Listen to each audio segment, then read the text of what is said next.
Welcome back, Flyers Nitty Gritty fans, to Getting Gritty with It with your host, Yariv, Wolok, my partner in crime, Vasili, Gianarakos.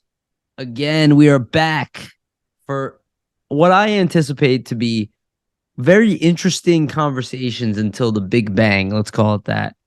How you doing, buddy? I'm doing well. It's kind of crazy. The first round's already over of Yeah, Stanley Cup wild. playoffs, and I mean, we had a really interesting first round in terms of like upsets and things like that. So that'll be fun for us to Yeah, discuss. We're gonna get into some round two predictions and how our predictions from round one shook out. And yep. then obviously before that, we're gonna do some Flyers talk, general news, and just kind of talk about some interesting rumors. So it's gonna be a fun episode, I think. What do you think, buddy? Yeah, this is what we like to call behind the scenes is shooting the shit type of episodes. Yeah, And exactly. Vasily and I like these, and we'll have more guests on. Don't worry if you guys are waiting for guests. It's not a problem. There's going to be more of those coming, but especially when it's slow right now, this is like Especially for fun. Flyers, Well, yeah. it's all speculation time right now. Like nobody Yeah. knows anything. It's almost silly Um, season, right, for the Flyers, yeah, technically. And this is like the beginnings of that, yeah, especially with some of the rumors coming out. So we're gonna have a fun hour here. absolutely. And like Vasily was saying, so we'll go through some Igor Zamula news. We'll go through some Fedotov news, some rumors that are going on. We'll look back. At a couple of the trades. We'll talk about the lottery draft. We'll talk about the first round playoffs, and we'll talk about the second round playoffs to end off. And we'll talk a little bit of predictions there. Before we continue, though, please, I'm going to continue say this in the beginning now. Please like, subscribe, share, give us a thumbs up, comment, all that stuff. Get, you want to thumbs us down, that's fine too. You can do whatever you want. Just any kind of interaction, super helpful. Please go and rate us on iTunes and Spotify if you can as well. This is super helpful for the two of us. Don't have to obviously continue to enjoy the content for free, but just a big helpful thing for us just to grow the channel. So thank you. All right, let's get into things. First piece of news. This one happened today, actually, as we record this. Igor Zamula gets a new contract from a new interim GM, Daniel Briere. 1 year, $750K. Pretty much the NHL minimum for a player who has shown definite NHL promise. We know the coach likes him as well. But he's around 23, hasn't made a real stick. So this is kind of that show me contract. Easy to bury in the minors. He makes sure that he gets paid, right? He's gonna be close to at least on, pre-tax, pre-escrow, close to $1 million. So at least he's making a good amount of money for a young man. And give an opportunity to really fight for a spot because I don't think this is like the last opportunity for Zamula as an NHL player, but I could see a situation here where if this season doesn't work out, they could try to swap him. They could try to move him from another young defenseman, a forward, something like that. I don't know. But I would say this is kind of a really critical season for him this upcoming season, and he's going to have a spot to take on that bottom pairing. And Tortorella is going to want to give him an opportunity in the offseason. So what do you think of Vasily? What do you think about this imminent signing? Yeah, I definitely agree. I mean, they get Zamula signed for pretty cheap there for 775,000. And Oh, then it's I mean, 775. yeah, Oh, sorry. 775. I No said worries. 750. Thank Oh, you. okay. I didn't even realize. I mean, it But matters. either, It's twenty five yeah, thousand yeah. dollars. Extra 25K for Zamula there. So, that could be a new car. Yeah. But either way, I mean, that's a nice 1 year deal for him. It's kind of almost a prove it kind of deal if you look at it, Yeah. right, with the Very one much. year. And I think it makes sense just for where the Flyers are at depth wise in terms of a lot of their defensive prospects. Because I mean, you have him, you have Adard, you have Andre, you have York, obviously, who's established himself this season. But I mean, there's others as well that are in that mix, and you could get other defensemen drafted in this draft as well. So I think like you kind of said, Yuriv, it's a great point that it could potentially be his last shot to cement Yep. himself with the Flyers because who's to say, Andre or Adard or one of the other younger defensemen even in the system, might cement themselves over him or put themselves in the coaching staff's favor based on their play, right? That's all a possibility. So I think obviously next year is very important for him because he kind of wants to put Yeah. himself Huge. into that position and establish himself as an NHL regular. And I believe the contract specifics in terms of like one way to two way, I don't think that was defined clearly. So we'll have to see where that goes. I'm imagining it's probably two way. Like that's probably what the Flyers would want for their No, I thought it flexibility. was one way. Hold on, let me They didn't mention in the press really. release. Yeah, Let's see what they so have on cap friendly. Give me 1 second here. Just double yeah, no see if it's worries. maybe it doesn't even indicate it. I did see they added the contract.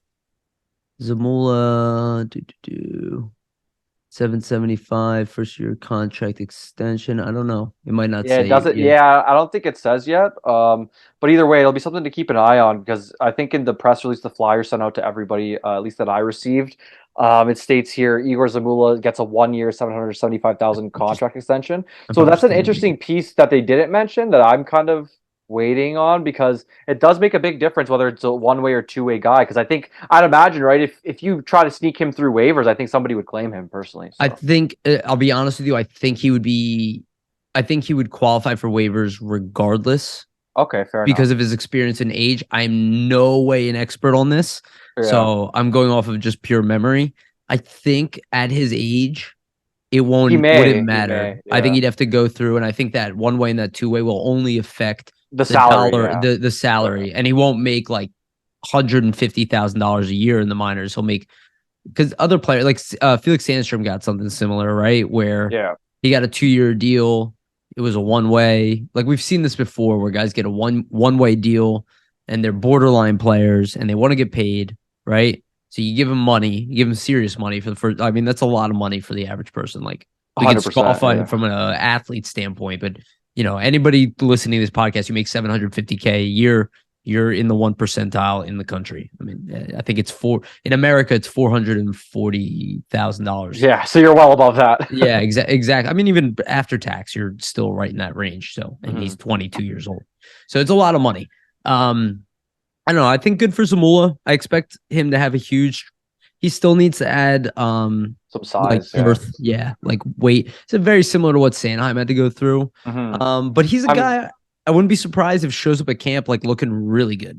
Yeah, You I know what I mean? thought I think it definitely is a possibility. I thought I really liked him his last call up, like the couple of games he played. He looked a little bit more kind of calm and just like not as rattled in terms of like when something was going wrong, he didn't really let him affect him. He just kept on playing his game. So I think the kind of stints he had, I think with Torts and the coaching staff this year will be helpful for him to build on going in next year. So interested to kind of see where he slots in just at the beginning of the season with camp Well, and everything. you know what I love about this signing, to be honest with you? It shows not, and I don't think it shows a disconnect.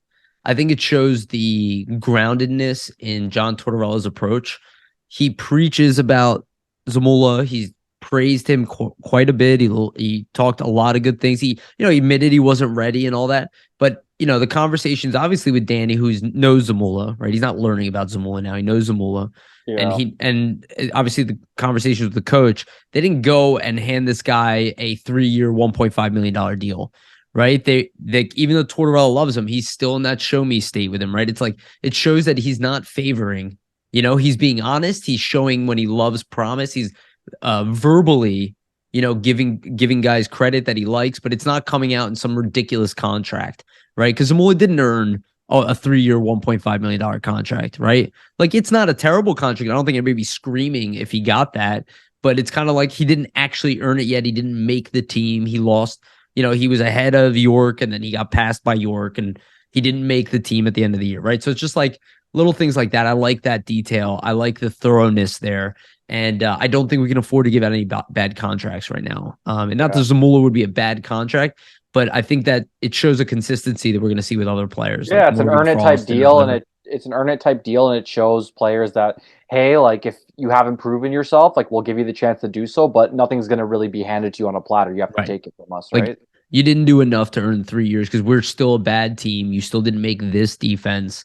And that stuff matters. I do want to take a second here. There is some breaking news that is not Flyers related. It's Sixers related. And if you guys didn't watch that Sixers game the other night, and I know you probably didn't, Vasili, it was wild. But congratulations to Joel Embiid, who was just named the MVP Oh, that's of the awesome. NBA. So That's not surprising. He had a killer season, man. yeah, dude. Oh. Bryce Harper, Embiid, Hurts almost gets voted in as Yeah, MVP. And the We Flyers just the have Flyers need an MVP candidate of Connor their own. Bedard. Hey, you never know. Technically, Hey, dude. I did the tankathon the other day, and I think the Flyers the first time. I was at my parents' house hanging out with my dad, and I'm like, you never know, like it's possible, right? Yeah, And I did the tankathon just to show him, and they jumped up the second, and he just yeah, started laughing, and I'm that like, is. see, there you go. Well, like, look, the reality is that like I am walking around. We've talked about this. I'm walking around with this like really good feeling about it. I'm completely open to being disappointed. I'm not flipping tables or getting angry if the Flyers end up at 7, 8, or 9. And we're gonna talk about that because there's a lot of interesting things about this draft beyond Connor Bedard. Yeah. And other podcasts have been talking about this too. Like this is not unique to our perspective. Like people should be well aware to how strong this draft really is. But in back of my mind, I'm like, I have a really good feeling. Even if it doesn't happen, I just like it's weird that Elliot brings it up, Elliot Friedman brings it up. It's like random people are bringing up that Bedard's a great fit in Philly. I don't know. We had so much bad luck. Maybe life has a way of balancing out, right? I talk about that. Yeah. And just because you get Connor Bedard doesn't mean all our problems are solved. There will No, be it doesn't, right? new complaints, and if he has a bad game, people are gonna freak out and call him a bust like that for sure. Definitely will help, though. That's for sure. More Yeah, than that. dude. I'll be honest with you, getting anybody in the top 10 is going to help Is us going to be, yeah, tremendously. exactly. You're going to get a really, really talented player, most likely Yeah. a first line either forward or defenseman. So Flyers are in Oh, good shape. yeah, dude. Well, we'll get into that. I'm looking forward to that. So anyway, so congratulations to Embiid. On to the next topic. So this one's coming. I think this is credit to Russ Cohen. Yeah, This is it where is. I saw it from. I'm pretty sure he broke this news. Obviously, friend of the show, good guy. So Russ Cohen saying that he's hearing from CSK that I believe the owner of the team is saying that Fedotov is never coming to the NHL and he's going to be playing on CSK for the rest of his career. Very strong statements. Yeah. I'll be honest, I'm not thinking about Fedotov that he was coming over afterwards. I think it's a little weird to make that claim when a guy is 27 years old, but it tells us that there's more going behind the scenes there. Yeah. I will say this: I don't think it's a reflection of what's going to happen with every Russian player. I'll make that very clear. Something has happened here. I don't know what There's some happened sort of here. circumstance we're not aware of. Yeah. Yeah, like maybe he broke an agreement, and that's why all of this happened. I have no idea. But it's unfortunate. It's sad to hear about. Just on a personal, like human note, I don't know what to Yeah. make of that. And good luck to him. I hope he does come over to North America. I was excited for him. It's a shame. We were all excited to see him. But hopefully he's okay. First and foremost. Yeah, that's the main thing, right? Because I mean, he had obviously kind of everything thrown to the Wolves this past offseason with the fact that he had to go kind of serve and do his military time and kind of play for the military team, I guess, to get his hockey reps in.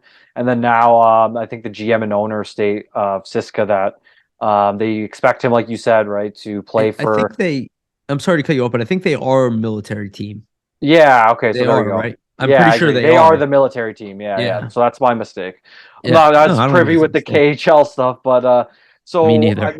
I mean, he's gonna really, I guess, play for them the rest of his career based on what the GM and the owner is saying. In terms of, I mean, the Flyers' perspective, it's hard to tell, right? Like they say this, but who really knows what's going to happen? Well, I mean, players have defected in the past. Not to say that he's going to do that, but obviously, like you said, like there's something along the well, lines that we're not aware of here that's probably affecting all of this. So, I personally, from the outside, I would be surprised to see him ever reach the, the NHL I, at this point. But I was just thinking about this as you were talking. Do you think there's a chance that maybe the reason he was let go back to playing hockey, that he made that agreement, that he's like, I won't go to the NHL, just let me out of this army and I'll that could and be I'll it just too. go and Yeah. play hockey and let me go back to my life and whatever, I'll be happy here. And And it's he's not like, I that get to big of a be, deal. yeah, I get to still be a professional hockey player in one of the best leagues in the world. So, And then they win. I mean, They, it's certainly possible, and you never know. Like, there's always the whole family situation with these players, and that's in the background, and who knows what they're, what is kind of happening with this family here, and how that's affecting things. So that's all kind of up in the air. So it's hard really for us to kind of comment because we don't really have the insight. But I mean, the suggestion you made is probably could be close to right. It makes sense to me, yeah, just from an outsider's perspective. Like, absolutely. So good luck to him. Unfortunate, but good luck. Another wait and see type thing. Who knows really what's going to go on, Yeah. right? Like Yeah. I don't even know how to end that one because it's kind of just like, dude, good luck, man. it's just a shitty situation all around for him. I'm assuming he really wanted to make his NHL debut, or else last season he's not going to try to make that jump over. So Regardless, the Flyers retain his rights. yeah, true. All right. Next topic that we have, and this is more of a rumors, and we'll just get into trade talk in general because there's going to be a lot of this. There's a lot of stuff going on, and I'm gonna make things very clear from the start that I start all of this conversation because we're gonna talk about it. Rumors every year are brought up as sure things, and then never happen. Okay, remember that as we start this off season, you're going to hear a lot of nonsense, a lot coming from arguably good sources. And I'm not saying that what they're saying is nonsense, but majority of it is not going to happen.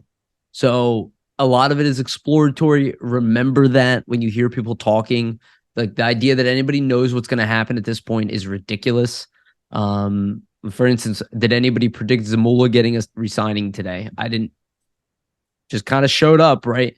So I would be ready for that more than anything, rather than what people are saying. But so the first rumor that I guess we have, which I think is kind of an obvious one, is that the Flyers are looking to move on from Ryan Ellis's contract. I mean, you have to be out of your goddamn mind to sit on that thing without trying to move it. I don't know what Chuck Fletcher was thinking in his head to hold on to this contract. Um, Maybe it was too difficult for him to move. That's absolutely possible. But why this wasn't one of your top priorities? And again, this is not a trade I liked. I liked Ryan Ellis a lot. I did not like trading for a very old defenseman, giving up two young players and young contracts for him. Wasn't a big fan of that. People see now why. Again, I don't have a problem with Ryan Ellis. I think he's great, actually. But we're now haunted with this contract. So we now have to figure it out. There are rumors that he's being moved around. I think Winnipeg was one of the teams that was rumored.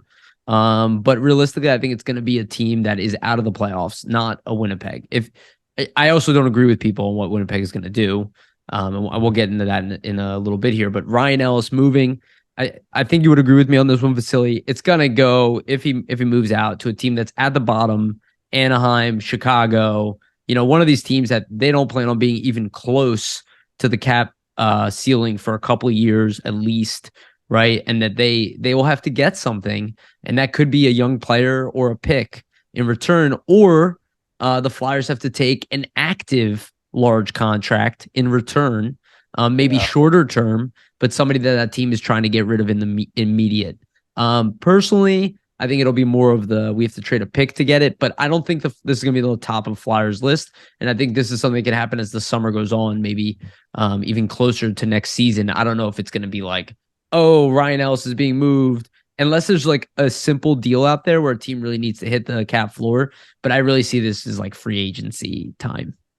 Yeah, I mean that's typically the type of stuff or the time for this stuff to happen.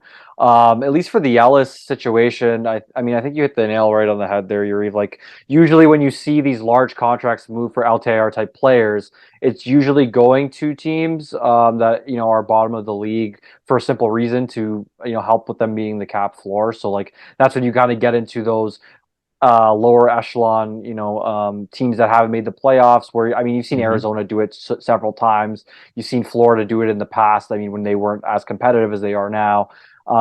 Another thing, I mean, I guess you have seen teams in the past take on these types of players who are contending, kind of as a loophole to add on extra cap potentially at the end of the year. So that's something out of the realm of the possibility, but you have to factor in that doing that only really makes sense for a lot of those teams at the trade deadline, just because they're adding the contract in at the specific time they're taking in the new money, versus like when you're doing it beforehand, you actually have to like be cap compliant to start the season, which makes it Right. difficult, right? So like that's what kind of makes me believe that we probably won't see like a competitor or a contender do it, but who knows, right? Like if they have other injuries potentially, then they're also adding on another contract of this ilk. Maybe it makes sense for them because the cap works out. Like I said, it's hard to know so early into the offseason on kind of how it's going to structure out because we still don't really know like who's on what team and what teams are looking to do, what types of moves they're looking to make. So I think, Yeah. like you're saying, it's a move that's kind of going to happen as the summer goes along,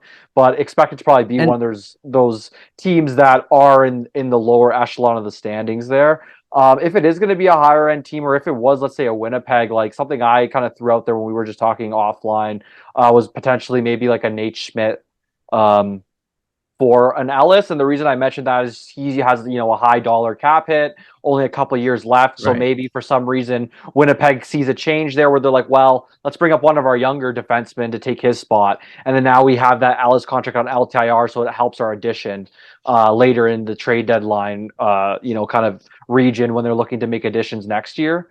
But like I said, that's so far off from happening and like out of the realm. Like who really knows at this point? But Yeah. No, I completely agree with you. I think it's an interesting thought. And like honestly, as we talk about it, I'm kind of like, well, the Flyers aren't a team that need to spend to the cap. So that's what I like mean. So who we're knows? also not in a rush to move this LTIR now. Yeah. I think potentially, it could take a while to It's move this it's contract. also like if a deal makes sense for the Flyers, right? Like if they're not going to be, I think adding assets to the contract or moving any of their own assets to get rid of the deal. I think like they have Well, to they be could getting have to move like a third or a that. fourth. That's what I mean though. But I don't think that they're going to be a team actively looking for that. Like I think it'll be like, hey, like we'll Well, help you out and give you this money if you need to reach the floor. But like, what do we get out of it, that kind well of that thing, that's kind right? of my point is that's why I said free agency time, right? It's like after you had a chance to add players, after you go into the off season, and then Yeah, you look at your team, you're like, okay, I still am not shooting for a cup. I'm not that profitable as an organization, and this contract is insured from what I understand. exactly. So I could see a team, Trying that's to reach the financially floor. Yeah. suffering in some kind of way, try to use that to hit the floor. So totally agree with you. So I guess let's talk about Winnipeg in general. Because not only is Ellis rumored, but there is this whole, and I think this goes to Jeff Merrick on the 32 Thoughts podcast. I think it was. Yep. Uh, 100%. yep. So Jeff Merrick mentioned something about Blake Wheeler and then threw the Flyers name out there as a potential option. Personally, okay, so this is what I was thinking. One, I really like Blake Wheeler. Yeah, I know he has a no trade clause. He got 1 year left. I think it's at 8 million or something like that. I think it's pretty high. Yeah. Yeah, 8.25 million for 1 more year. Um, I want to caveat this with saying we heard nonstop Mark Scheifele's getting traded. We And heard never all this. did. Yeah. So who knows? None of that stuff ever happened, and this team was in the playoffs the following year.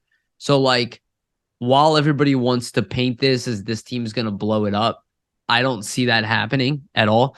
However, a guy like Blake Wheeler's 36 years old. So what I saw in my head, and this is what I'm throwing out there, and people might not think this is plausible, but I think it's definitely plausible. We are trying to remove Kevin Hayes. Okay. Maybe we even potentially eat some cap here, but we trade Kevin Hayes to Winnipeg for 1 year of Blake Wheeler.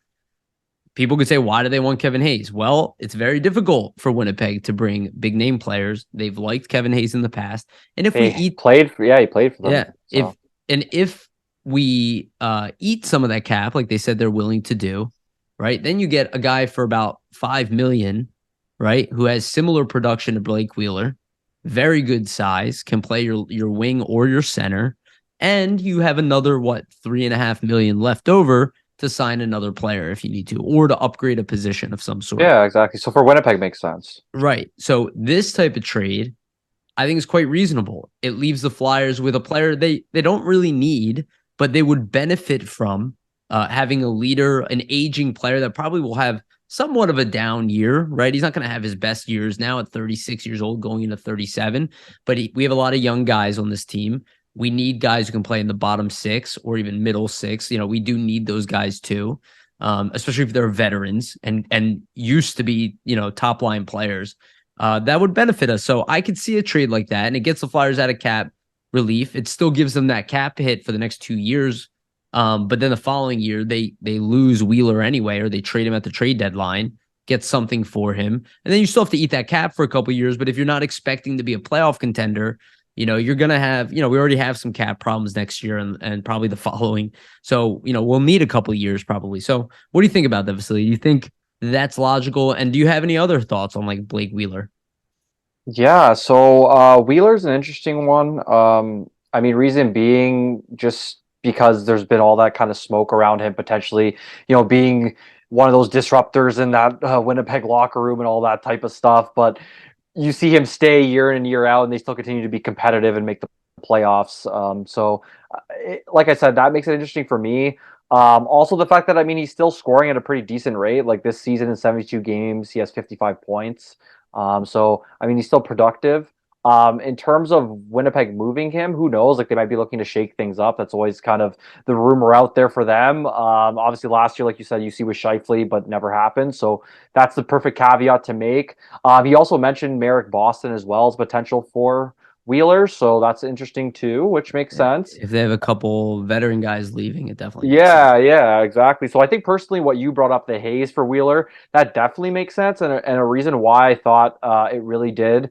I'll give two reasons. So one reason why it might not, one reason why it does. So the reason why it does is there's tons of rumors, and there has been since Pierre-Luc Dubois has been moved to Winnipeg that once that contract ends or once he gets about a year left, his goal is to move to the Montreal Canadiens and be a Canadian. So there's kind of been always that thought there for him. So, I mean, if you're Winnipeg and you lose Dubois, I mean, that's going to be tough for you at center. If you're trying to keep a competitive team and you want to keep Shifley around and keep your players happy, I mean, adding a guy like Hayes there in that spot would be a good add for them. Plus, if you're the Flyers and you eat $3 million of his contract, let's say, and you make it more palpable for Winnipeg, there they have the option to add even another player. So for them, it might make a lot of sense, just in terms of roster building, to kind of move out an older guy, get a Hayes who's like right in the center of his prime, essentially, and then add the extra guy. One reason it may not make sense is I know Kevin Hayes played for Winnipeg in the past, got traded there. So I know Hayes does have a modified no trade. I do know that he got played more like in a third line role when that kind of happened. So apparently he wasn't too happy with Sounds that. familiar. Yeah, it sounds familiar with the situation with the Flyers, right? So who knows if Winnipeg isn't on that Good no point. trade clause for him. So that's the only caveat I have. But just in terms of like an overall spitballing type move, like from a Flyers perspective, I think the deal would make sense because you bring in an older veteran, even though he's a winger. With the way there's so many young guys on the team and just how they're trying to build an identity and a culture, I think Wheeler would I be a good think guy to bring I in, think right? he could play third line center. Who, Wheeler? Yeah, he played He, center he for a used little bit, yeah he didn't used he? to play center. Yeah, I mean primarily now winger, but when he was on Boston, yeah, he used to play center. Yeah. I could see him like I could see Torts really liking Blake Wheeler, so I could see him. Yeah, like a veteran ad, right? And he's pretty old. Like you look at Kevin Hayes, he's 30, right? They're getting a guy who's Wheeler's basically you get him for the 1 year deal, and then it's essentially like you deal with that Hayes money that you might have ate if you did go with that type of yeah. trade, and then you kind of are free to do whatever you want. So for the Yeah. Flyers perspective, it makes sense, right? Yeah, I think it does. I could see them wanting Provorov. Again, I still see all these like A Wheeler Provorov for is Provorov trade would be no a no no no no terrible no move. no no. I'm To be saying I think honest. that they would want Provorov. Oh, Uh Winnipeg, yeah, yeah, I yeah, could see that. yeah. I think they definitely would. Actually, they're a team that wants to compete. Um, most teams that want to take a step up, like Boston did with Hampus Lindholm, like they're good. Yeah, Like they know the effect of adding a player of of that caliber, Jacob Trouba going to the Rangers back in the, you know what I mean? Like this is not a player that teams are going, yeah, I guess whatever. It's like, oh no, like we know he's gonna help exactly. us. Yeah, Yeah. he's gonna help us immediately. We know exactly how he can fit, and if we already have a number one defenseman, it's like icing on the cake.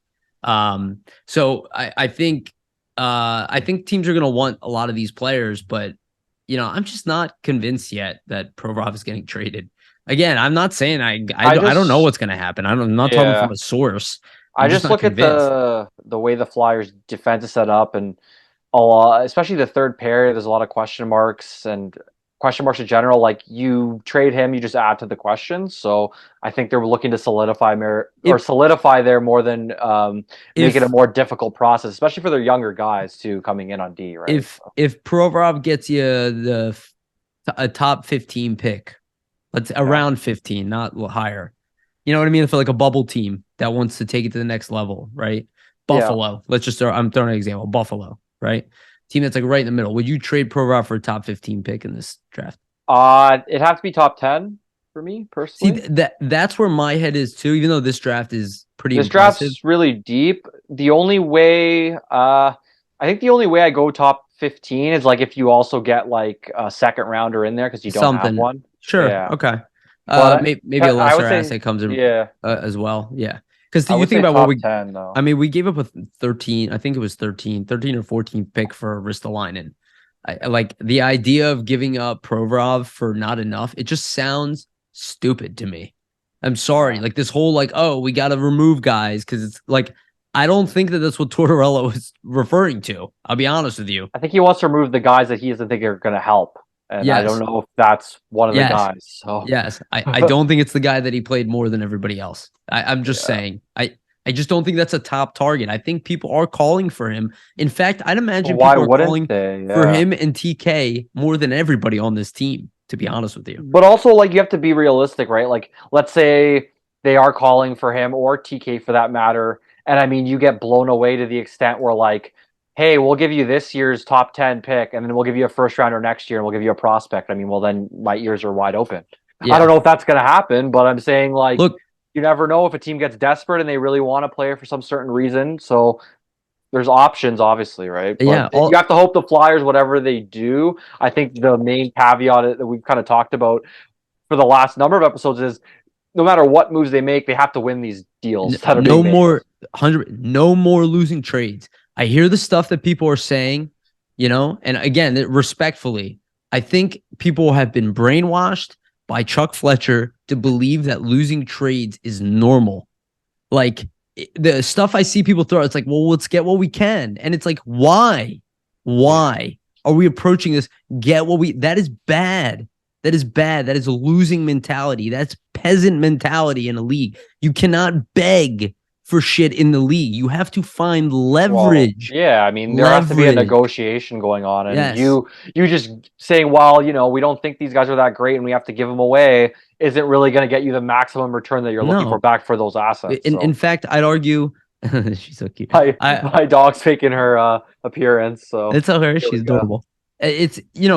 We can't get in the mindset of, oh, we need to make changes because we need to make changes. And even if we lose the trade, at least we're making changes. It's like, no more of that. This is just so everybody's aware. That's how we got to this point. Remember what Chuck Fletcher said to you a few years ago. Oh, we just have the wrong people in the locker room. And he made all these horizontal trades. Did we get better at all by just changing it up? Like, I've said this for years. Everybody keeps ignoring the fact that I am bringing this up. And if people are ignoring it, these changes for change's sake does not work. It doesn't work in the workplace, and it doesn't work in sports. It only makes sense to, like, it's fine to make a trade if the trade makes sense and you actively are gaining something or benefiting from it for a reason. But just to make a trade for the sake of doing so, to make like a shakeup in your locker room or in your organization, or to bring some like media attention to your team, I don't think is the right way to manage a team. Here's another example. The Flyers traded Mike Richards, Jeff Carter, humongous offseason. Did that get them closer to winning? Got a fantastic return for them. Fantastic return. Did they ever get as good as that team was again? No. So I say this all the time. That's a great point. Yeah. Dude, this changes for changes sake. Like, and I even understand those trades. Oh, right? Of course. Yeah. But very obvious that that's not the way it works. And it usually sets a team back when you do something like that. I think the Leafs are a great example, and I was gonna wait to talk about this, but like, it's a great example. Like, you don't see that organization. People thought they should have panicked several years ago. They didn't trade their core young guys at all, did they? So they didn't panic. And again, I say it all the time. It's a process. And I don't really watch basketball that often, but I have been watching lately. Giannis, whatever his last name is, I can't. Antetokounmpo. You have a Greek on the podcast, so thank you. Didn't even think about that. I loved it. For you guys who are not aware, look it up on YouTube. He had an answer about their loss, and I loved his answer about the loss, where they're like, "Oh, like, do you consider the season a failure?" And he's like, "No, it's not a failure." He's like, "Because we learned from this." And I know the fans, you're not supposed to like that answer. I get it. It doesn't matter, To you guys, it doesn't matter. You just expect to win.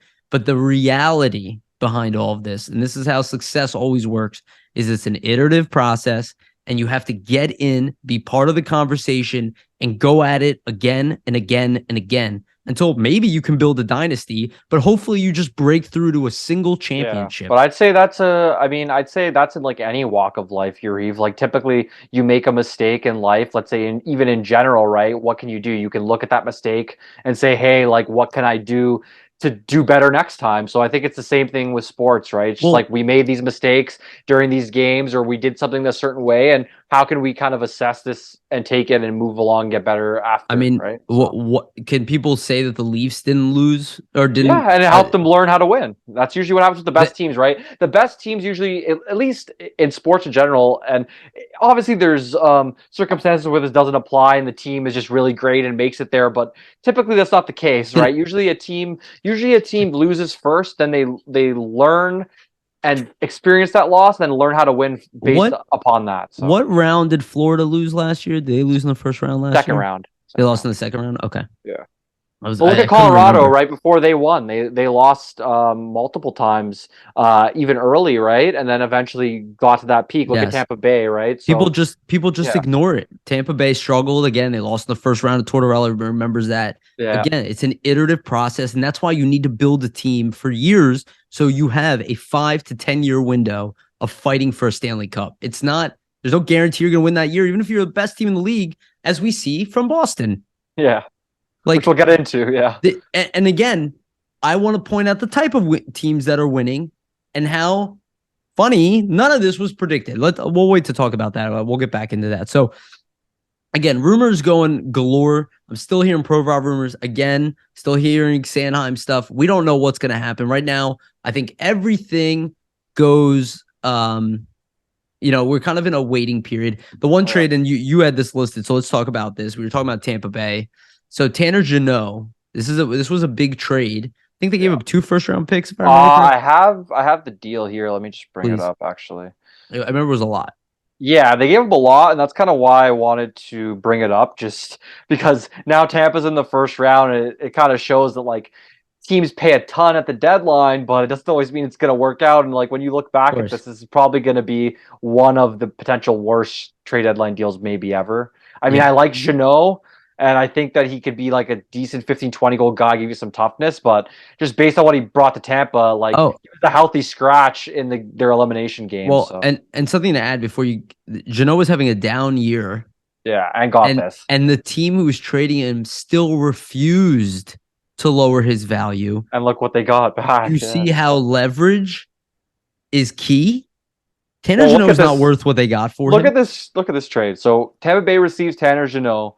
Nashville Predators receive Cal Foote, who I believe is like either He was a top he prospect. Now was a he's top prospect. So there you go. But Cal Foote, 2023 third round pick, 2023 fourth round pick, 2023 fifth round pick, 2024 second round pick, 2025 first round pick, yeah, all for Tanner Jeannot. So that's 1, 2, 3, 4, 5 draft picks and a guy in Cal Foote who was a very highly regarded prospect at one yeah, point. So yes, just son of for one Adam Foote. player, that's crazy. So I just wanted to mention that just to say that like sometimes, as Yariv is saying, you never know what a team's going to give up, but if you constantly, I mean, are willing to take the minimum back for them, or you're giving in, let's say, to just trading them because you want to get anything, like who knows, Like a what you could Goss's miss, fair trade. out on, right? Because obviously there's value for certain players, and every team is different in terms of how they're going to value a player. So Yeah, and look at the Ristolainen trade for Buffalo. I mean, how many people were talking down Risto, and yet they knew in the background teams were interested. They knew they mhm. had some value. So And they got, yeah, they when I got hear stuff Danny for him. Briere go, people are interested in Kevin Hayes, and I hear all the people in the media doubt that. I go, okay, well, who am I gonna listen to? The guy who played in the NHL, who's now the GM of the team, Yeah. or people's assumption because So they're bitter about Kevin Hayes? I will say for Jeannot, right? Like he has a down year. It's just basically sophomore season. He played 15 games in 2020 with Nashville, but I mean after that he played 81 last year and then 80 again this year. So like basically this year's his sophomore season. But last season, his rookie year, he gets 24 goals, 17 assists for 41 points. This season he has 18 points, and that's 6 goals and 12 assists. So I mean, obviously they're buying into the hype from the first season. That's why they make the trade. But it's Hmm. just like to see a team give up that much for Jeannot, it just makes you wonder, just from a Flyers perspective, like what could they get for a Provorov or a Scott Sanheim? Lawton. I mean, obviously Jeannot's contract is not as yeah, I even was Lot. thinking Scott Lawton. Yeah, yeah, exactly. But what could you get right for a player of that ilk? It's an interesting kind of practice in theory there. Like you always wonder. I mean, with the smaller contract, I mean, you maximize the value more in the return, but Hmm. still, like just to see a guy like that who did not have a great season go for that much, it just makes you wonder like what certain other players of that ilk are valued around the league. So I'm kind of interested now when we get into these, Well, draft free agency, if we see like big trades like that for that type of player, who knows, right? I think less around now because I think Genoa's appeal That's is for more a the trade deadline playoffs type and move, everything. right? But to your point, I think leverage has a lot to do with these trades, the position the team is in. Yeah. Are you even willing to move that guy? Like again, if you want to squeeze the most out of a Provorov trade, you don't tell everybody he's available. You say, yeah, maybe. But that's for any player that matter, Right. right? Like But that's you my want to play point. it that way, exactly. That's my point. If you're advertising that guys want to leave town, it's like you're gonna lose all these trades. And I'm not interested in losing trades anymore, especially for guys we don't have to trade and our backs are not against the wall. And we're not competing for a Yeah, playoff spot next pretty year. Like, much. why are we doing any trade that we're not winning? Yeah. I don't understand. It This makes is how sense. we Like got to this if point. yeah, it makes sense, right? Like if a player's on a expiring deal and they want to leave, and you got to move them, or else you're not going to get anything back for them. Sure, you're kind of back into a corner in that situation. But the Flyers aren't in that situation right now with a lot of their players. So why would you bring that on yourself when you're not even in that position? So No, you just slowly try to shed the salary that shouldn't be here. And because you don't have to compete for a playoff spot, you have that luxury yeah, to do that. So, um, yeah, okay. So Tanner Janot, who I expect will rebound. I do want to yeah, say me that. too. I think he's a good player. I don't think he's Yeah, like a bona fide 25 goal guy every year, but I think he'll come in around the 20 range even a 20, roughly. yeah, a high end third line player on that team. Who's very physical, can be Yeah, that tough guy for you. I Yeah. mean they're going for it again next year. I promise you that much. Hmm. All right. So let's talk a little bit about the lottery draft. You pointed out that you just ran the tankathon. Again, Flyers can pick as low as ninth. They most likely right now pick seventh, Yeah. potential at eighth, and then obviously the option to get one or two. Um, it's an interesting position to be in. But the thing I want to talk about is like, regardless of how this draft goes, and again, we mentioned it a little bit earlier, it is a very, very deep draft. And I'm listening to because we've been talking to Steve for a while. We've already been talking about how this is a deep draft for over 12 months. You guys can go back. Like we're not changing here suddenly. But you can hear other people talking about how many players are interesting them. And the one thing I want to talk about, I might have brought this up on a previous podcast, but I know I was talking to Jamie about this on a phone call the other day. And I was saying the one thing I don't want to fall guilty of, it's just something I personally did, is a lot of the media coverage that we get of these prospects, and Vasili, I'm sure you feel this more than I do, are Canadian, North American. They're highlighted extra, not because they aren't great, but because they're here.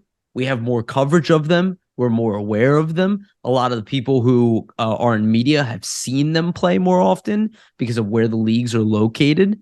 And, I look back at Elias Pettersson, Mikko Rantanen, right?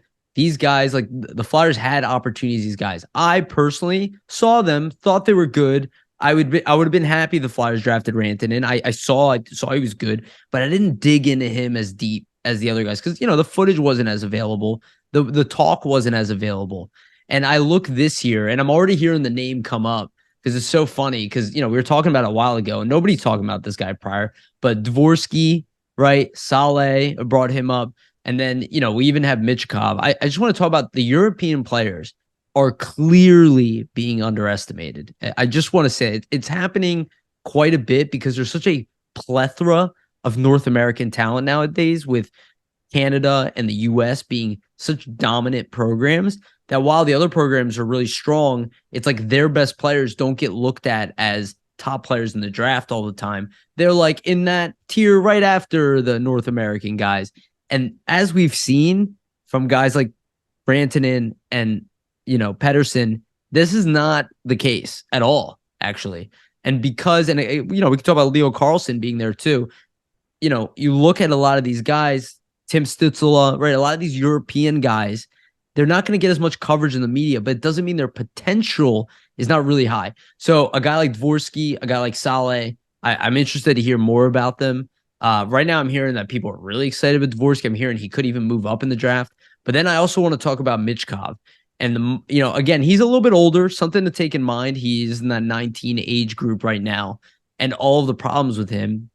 So I want to caveat this to you, Vasili. We have an option here. If Michkov, and we can talk about the other guys too, but if Michkov drops to 7 for some reason because of the Russian, do you hesitate taking him? Do I hesitate? To take him at 7? No way whatsoever. I'm hesitating to take Matvey Michkov, and I couldn't really care less about the political situation, just in terms of like when's he going to come over or not, or even if he ever comes over. Let's say it's a complete miss for the Flyers and he never makes his North American. It's complete fail. Even then, it is what it is in that situation. I mean, waste of a pick, but for you to pass on potentially the second most talented player in this draft, he couldn't even be on the same talent as Better. You haven't even seen them face off against each other yet, so who even really knows? That was kind of the thinking going into this draft, right? With these two, right? They were a lot closer than maybe people thought. But yeah, so I just think passing up on that opportunity, especially when the Flyers have been a team that hasn't really taken that swing and gone for that type of player in the past, and it's come back to haunt them, I think would not be the move to make, even if he ends up never coming over. I just think that like you have to be in this mentality where this team is at to, hey, if there's a skilled guy that has the second best skill overall this whole draft and you're not going to take him, and look where your organization is at. I just think that mindset is a mindset that will hold this team back if that's the way they're operating. So I just don't think they should do it. Well, I also say this, with a player that important, they better be doing their due diligence. Like if I was in Danny Briere's, I'd be like, well, yeah, can I get him out there early? 2, are we sure he's going to come out? I'm sure they're checking into this. I mean, we don't really know on that level, but assuming that I have enough information, absolutely. I would be shocked if he makes it to 7, to be honest with you. Me too, yeah. I think he's going in the top 5. But if he is, it cannot be ignored that he is arguably the second most talented player in this draft. And again, this is the examples that we're talking about. These guys are being ignored because I'm hearing, oh, he has problems with defense. He's playing against men where a lot of these other guys are not. He is outpacing Alexander Ovechkin. Like, you have to be kidding me to pick apart a guy's defense when he's 18 playing against men, when Alexander Ovechkin sucked at defense in the NHL for years. If the guy is capable of scoring 50 goals, you're out of your mind. You're out of your mind. And this guy seems to be a potential 50, 60, even 70 goal scorer if the league keeps going the route that it's going with scoring going up. It's like, I have no idea, but that's the potential. I think the Flyers, I mean, if the Flyers have the potential to take him, they have to, just for the fact that, like you said, right, he has that skill level and the skill set to potentially be a potential generational talent. Yeah, generational talent, but he has that talent to also be perennial 50 goal scorer plus, something the Flyers have really never had up until maybe Reggie Leach lately, in the 70s. So, like, that's what I mean, right? I think Tim Kerr had 50. Well, yeah, Tim Kerr has 50 as well, but that's what I mean. That's decades removed. So absolutely. For them to pass on a guy of that skill level. Leclerc, what am I talking about? John Leclerc. Oh yeah, Leclerc too. How are we missing that? 3 years in a row. I know, right? We're awesome. Never mind. Anyway, no worries. Yeah. But I understood your point. Exactly. I get it. Either way, like, you can't be passing up on that, even if the guy isn't coming over for another 3 years. I mean, he's worth the wait, in my opinion. Obviously, I mean, there's a Fantilli, there's other options there that might make you think about it, but I think the tougher question would be if the Flyers jump to 2nd, who am I going to take then? I think because at 7, I'm taking Michkov for sure. I think you're probably best served to go with a little bit of the safer pick. I would take Fantilli in that case. And that's why I understand why Michkov dropped to 4th. I don't know Carlson as well as the top 2 guys. Seen a little bit of him. He didn't look as dynamic from what I saw, but again, I've seen But fraction of SHL something. playoffs, he did really well, right? Yeah, So who that's the thing. knows? Well, and that's my point is, and that's exactly my point is like I haven't seen as much as Carlson, so why would I be as excited about him? We don't know these players. Like Mikko No, yeah, Rantanen was taken, I think, number 8 in the yeah, draft. he He's a was, yeah. 50 goal scorer. Like all these people are telling you, "Oh, Flyers drafted." Notice how this stuff is not real. Matthew Tkachuk was a number 5 pick, just like 50 goals, Gauthier. yeah, Like 100 again, it doesn't mean points. Gauthier is Tkachuk, but all these people were telling you this is what's gonna happen. Yeah. It's just not true.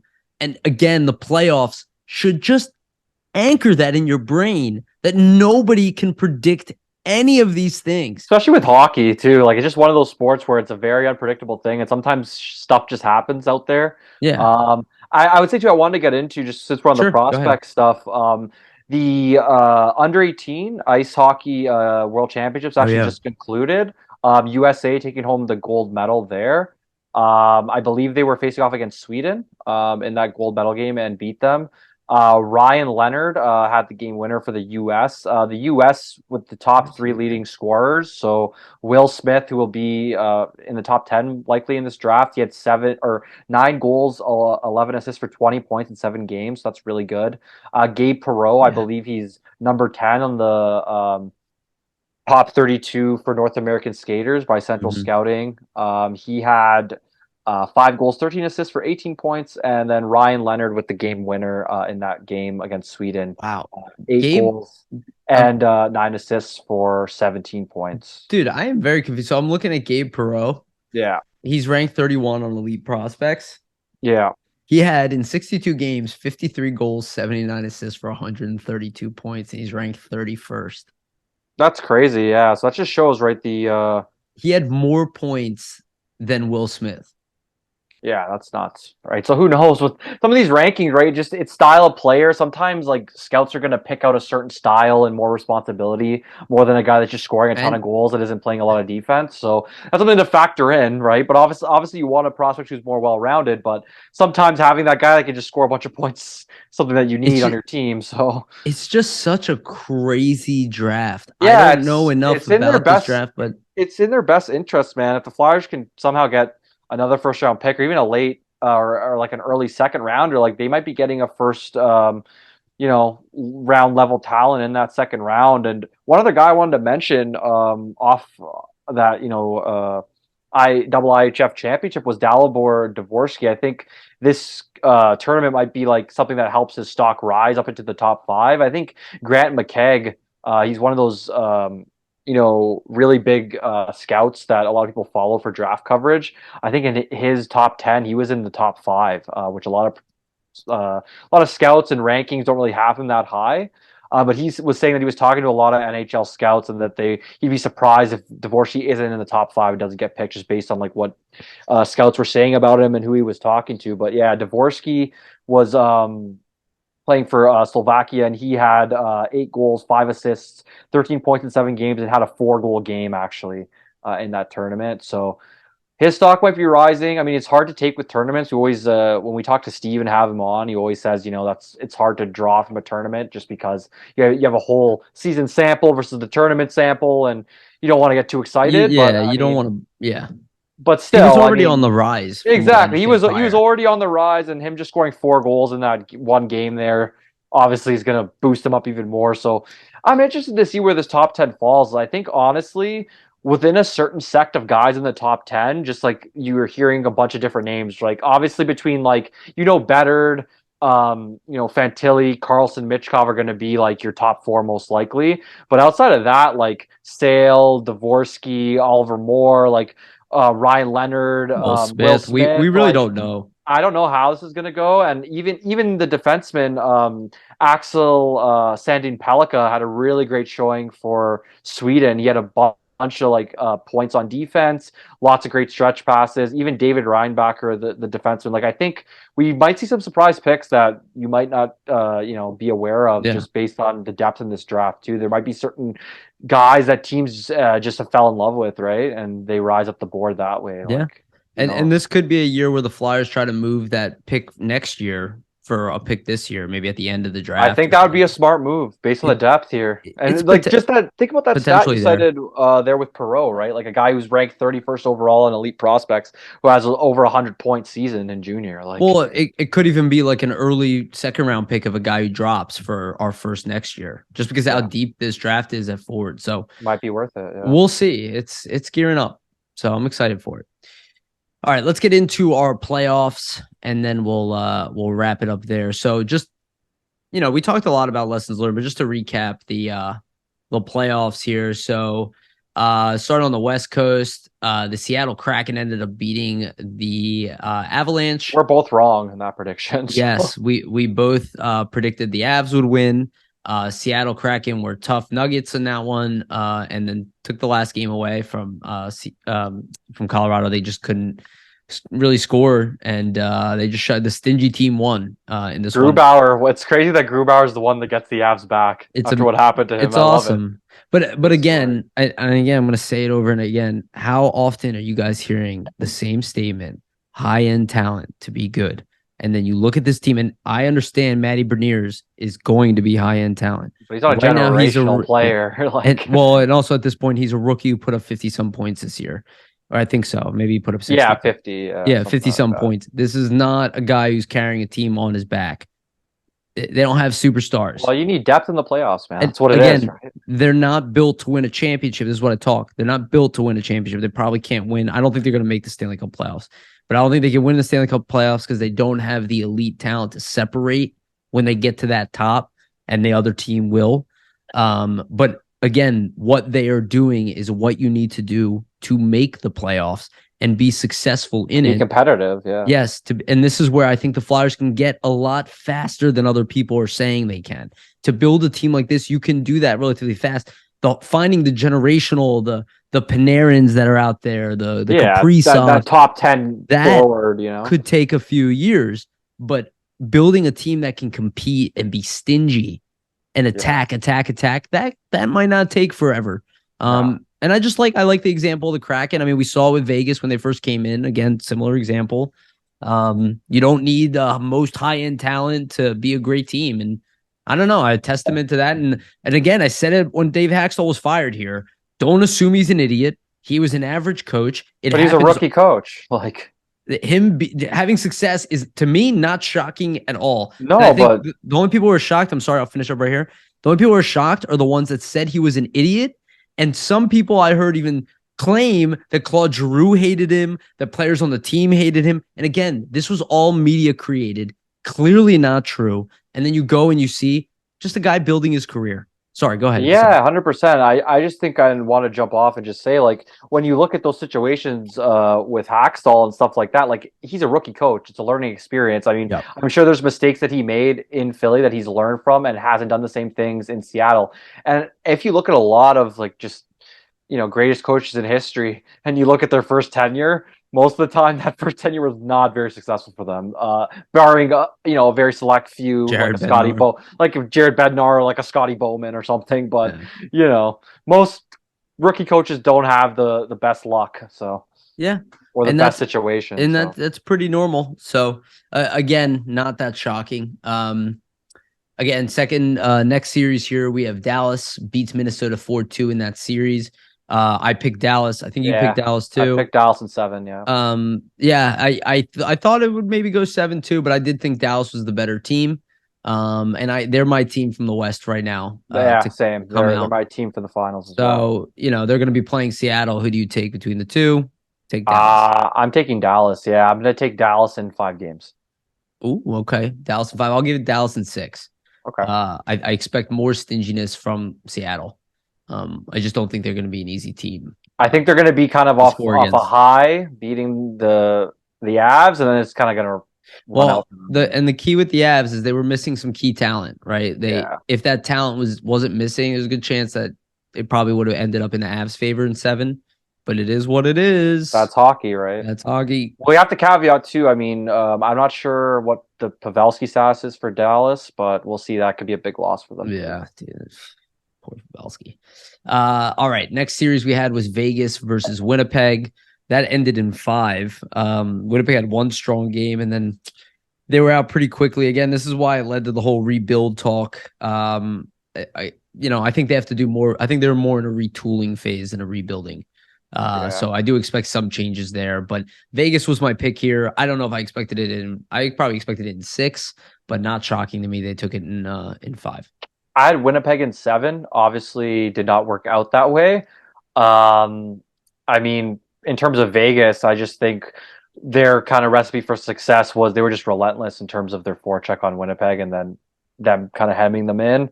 Didn't really work out for Winnipeg too well there. But yeah, I think for the next series for Vegas and Edmonton, I go with Vegas taking that Well, one. we're not there yet, but I hear you, but yeah, but I hear you. So yeah, next series we had was Edmonton, who also took their series over the Kings. They took them 4-2. Initially, I said the Kings, but after thinking about it, I was like, why am I discounting Edmonton? They have the most high-powered offense in the NHL. So I'm not surprised they won in the end. I think they're better than people realize. They were red hot going into the playoffs. I still think they suffer a little bit. I think adding Ekholm was excellent, but I do think they are looking at a team that could go to the Stanley Cup potentially. And I think maybe next year they could be one of the top teams in the league if they add another piece or two. They're getting there. They're finally getting there. The depth is there. So they take the Kings. Not that surprising, even though the Kings are good defensively. And then yeah, the matchup. You pick Vegas. I'll take Vegas here in 7. But I think I was going to say 7 as well. Yeah. I think it's gonna be a hard fought series. Yeah, I wouldn't be surprised if Edmonton wins. I mean, in that Edmonton Kings series, I had the Kings. It was a close series, but obviously the high end talent for Edmonton kind of prevails there. I thought their goaltending would fail them, so I'm kind of interested to see Skinner. I mean, had a couple games where he's shaky, gave up a lot of goals against the Kings, and I mean Vegas could score a lot more than the Kings, so I'm kind of interested to see where it goes with the goaltending. Yeah. But also, you got to factor in. Vegas's goaltending, though it's been solid, Laurent Brossoit hasn't really ever been a starter before, so we'll see how it goes for them. It's going to be an interesting series. I think, Eichel McDavid matchup, that'll be fun to watch. Yeah, actually, it's a good point. I didn't even think about that. Eichel's got a strong team behind him too, so Yeah. it would be nice for him to beat McDavid after It'd be all interesting. that. You know what I After mean? all That's the a really talk, good, yeah. and all his back surgery and stuff like that. You know what I mean? That'd be a big moment for him. So that's cool. Yeah, bet on Vegas on that one. I do expect Eichel to I show thought up. their defense was awesome. Like Pietrangelo, I thought was playing like Stanley Cup level when St. Louis. Yeah, funny how they He was playing added the really number well. one defenseman and then struggled to get back to the Stanley Cup. Yeah, I know, right? Just want to point that out too to Interesting to the stuff. math problem that everybody thinks is hockey. All right, East Coast, Boston, huge upset, blew a 3-1 lead to the Florida Panthers, last year's President's Trophy, a team with a lot of talent but underperformed this year. Matthew Tkachuk obviously took the team on his back on this one. He's been fantastic all year, so it's not surprising. It is surprising that Boston lost. I think everybody's a little bit shocked by it. It's not that I think people thought that Florida was bad, is that I think everybody just expected Boston to kind of walk all the way to Stanley Cup, and now they're out. And this is, again, more proof that, I don't think they're going to blow up the Bruins because they lost in the first round. They're just going to go at it again, but definitely disappointing year for them. But I think Florida, credit to them. I mean, they, talk about a team that, again, learning to win in the playoffs, a series they were supposed to be out on, and they didn't. No one gave them a chance whatsoever. And I'm pretty sure they were winning 1-0. They're still winning 1-0 the start of the second period against the Leafs against the Leafs right now. Wow, interesting. So yeah, they're not favored against the Leafs, right? Like the Leafs are favored in that one. So it looks like Panthers are kind of embracing that underdog role. And when you have no expectations, it's a lot easier, right? Sometimes to play. Doesn't it remind you when the Flyers snuck into the playoffs at the very end? A little bit, that 2010 came back team. against Boston. And a little bit of that mojo. Little hints. They got a lot of high-end talent, and they got Ekblad. And I mean, Bobrovsky's that veteran goalie. He's never really been able to do it in the playoffs, but wouldn't it be something if he finally puts it all together? Yeah. And has a good showing. It's crazy. I think that whole Boston series, obviously, like nobody in all of hockey predicted that Florida is going to win. And whoever, I mean, there might be one or two predictions, but whoever said, "Oh yeah, I had Florida," I think they were minus 670 in Vegas. Yeah, dude, like give me a break. Nobody had Florida, and if you're the one guy that did, like, cool. Mazel tov, you won a lot of money. Exactly. Well, I was saying, I was thinking like think about those odds, right? Like if you even put a $5 bet on Florida winning that series, you made some decent money. So like that's just, if you're into gambling next time around, put a $5 out there. You never know what's gonna Yeah, happen, right? You might win you're absolutely $100 right. or more, but Playing it's devil's great. advocate. Yeah, it's crazy just to see Boston, a team who got 65 wins. I mean, breaks the record for the best record ever. Yeah, Losing the first round, obviously nobody's expecting that. This is a crazy stat from Dmitry Filipovich, who writes for The Athletic. But Boston lost 7 games at home all year this past season, and 3 of them were in that series. So that means they lost 4 home games in total before shows the series began. playoff is a whole different season, dude. Yeah, The but whole new season. it's crazy. That's why I love hockey, right? Because like nobody, I don't care who you are, could have thought that Boston's going to win this series. Nobody had that Nobody thought they thought. were losing in the first round. They could Exactly, right? maybe in the Eastern Conference Finals Sure, to but yeah. Carolina, It just you shows know. unpredictability of the sport, right? And isn't that why we watch? Because we don't kind of want to know what I happens. say We it want to all be say it surprised. all the So, time. If you knew what was gonna happen, you wouldn't watch. yeah. And hockey's a sport where that those upsets are gonna happen. You usually, like, I mean, the NBA this season, there's been a couple upsets too in the playoffs, but usually you don't see it to the extent that you see it in the NHL. So that's why I Yeah, think makes hockey the greatest sport because there's that parity in the league. So absolutely. So next round we have, and this was I would say the most interesting, just because of the backstory to it. Toronto finally, after 19 years, gets past the first round. After 6 years with this core trying repeatedly, they have made it. They beat the Tampa Bay Lightning 4-2 in a series. Very hard fought. They took the lead. They lost one game there, and it seemed like maybe they could, fizzle. But they didn't. They won in overtime. And, 3 OT wins for them. dude, yeah, it's awesome. And honestly, congratulations to Toronto. I wanted them to win. They were my team. I picked them. I wanted them to win because I want them to be rewarded for doing things the right way. I don't agree with people that they shouldn't assign those. I don't really care about any of that stuff. I No, think they're they, building it right. Yeah. I think they have a really good team. They are Stanley Cup contender this year. I don't know what's going to happen, but it would have been a shame to watch Dubas lose his job that way. And you know what I mean? Like just to blow it up. I mean, again, if he wants to leave, he wants to leave. But he's done a very good job as a GM there. Could he do better? Yes, but I don't think it's a fireball offense what he's done. He's built a great team with a lot of bad luck, and now they finally broke through. What do you think as the man from Toronto? Give us the news on the ground, dude. Um, I mean, being a Torontonian, the Leafs did not win for 19 years before this. So, like, I was 8 years old. I remember watching. I think it was Matt Sundin playing the Ottawa Senators and the Leafs. So just think about it. That second round, they played the Flyers, and the Leafs got eliminated by that famous Jeremy Roenick overtime magic Yeah, goal. But all just that shows, goal. like, think about how long ago that was, right? So obviously, as a fan base, I mean, how passionate the Leaf fans are. I think they deserve it Yep. just for all they've kind of endured. In terms of Dubas and his job in general, I mean, I think he's done a really good job as a GM, and I think you're right. Like, if they would have lost the series, he probably would have been out. So it's good to see him kind of be able to likely keep his job here. I think he definitely will keep it after the series win. Who knows what the extension will be like there, but we'll see. And for the Leafs in general, just it was a party in Toronto, man. Like it's basically like they won the cup here, essentially, just in terms of I like saw the the videos. the parade and stuff. So it's a crazy atmosphere. Obviously, I imagine what it would be like if they won the second round or even farther. So it'll be interesting for sure. I think a lot of Leaf fans are planning the cup parade, but I would say the easiest thing to do is get ahead of yourself here. I mean, I had Tampa beating the Leafs. I didn't personally think the Leafs were going to win. I thought Vasilevsky would be the X factor. Obviously, did not work out that way. Yep. I think for the Leafs and just in general, look at Boston. I think a lesson for them is don't underestimate the Panthers because I think Boston did and it came back to hurt and bite them.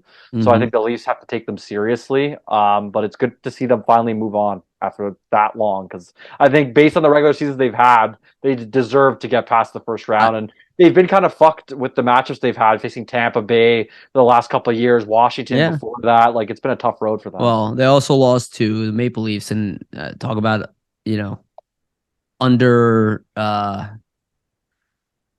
about not beating a team you're supposed to beat, and underplaying, playing down. So I think they Yeah. learned their lesson, and it's good to see. So who do you take in this series of Panthers versus Leafs? In this series, I'm going to take the Leafs in 7 games. I will also go Leafs in 7.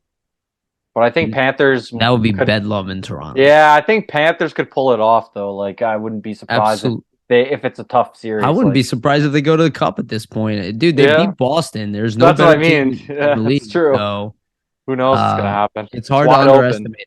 It's wide hard to open there. underestimate them at this point. All right, let's move on to our last two series. We have Carolina who takes I think they were the first ones to finish, if I remember Yeah, correctly. they were. Yeah. Yeah, so Carolina beat the Islanders in 6, taking the series 4-2. Hard fought series, but I don't think it ever felt like the Islanders were going to win this one. The better team won, and I think there are a lot of people's pick from the East right now, I'd imagine. Yeah, so the Canes, that series I had them in 5. I think they won in 6, so pretty close. Yep. I would say just in terms of that series, I think Islanders just got overwhelmed. I think I With had them in 6. Yeah, I think Islanders just got overwhelmed with their play style, like the way the Canes forecheck and they just come at you with the puck possession. It's hard to kind of Yep. get out of, and they were a victim to that. I wouldn't be surprised to see Carolina make it out of the East. I mean, it'll be a tough matchup with them against New Jersey. That's obviously the next one we're Yeah. getting into. But Injuries will be key with that series because Canes have already lost some talent. And yeah, they can't afford to lose anymore. That's for sure. right, right. So the next series, this is one that I got wrong. Same. The New Jersey Devils beat the Rangers in 7 games. Really, I think shutting them out 3-0 in the final game. I think the final score was, if I remember correctly. I watched a lot of this series, just like here and there. Series where the Rangers were up 2-0 in the series.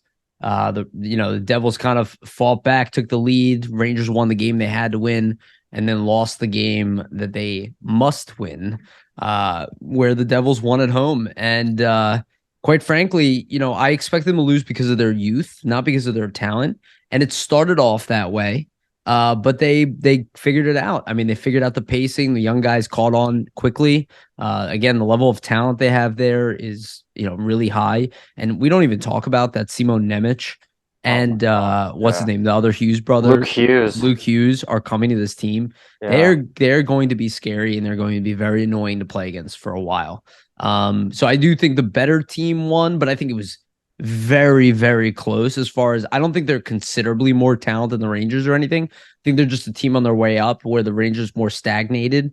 Yeah, and they have a lot more veterans, right? Who like have already won and Yeah, been there. I So think the Rangers screwed up, to be honest with you. I think they'll probably look at it as like, hey, this is a game where our veteranship, we had a lead.